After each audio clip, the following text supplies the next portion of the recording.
I believe CompTIA is getting involved in the drone space because drones are a part of IT, or the Internet of Things.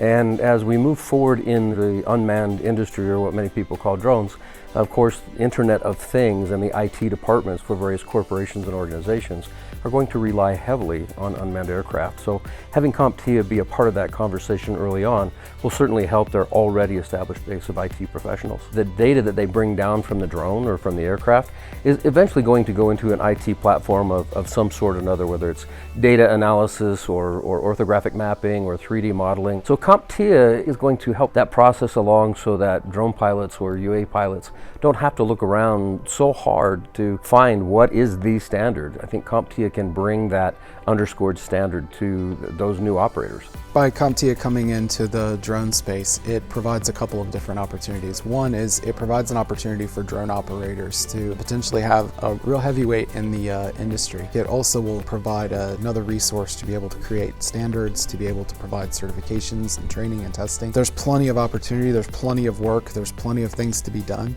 And the hardest challenge that I think we're facing right now really is educating the consumer about what's possible. Any of the people that aren't producing right now probably need to be looking for ways that they can optimize their go-to-market strategies, because it's not about what's missing, it's about what you have in front of you.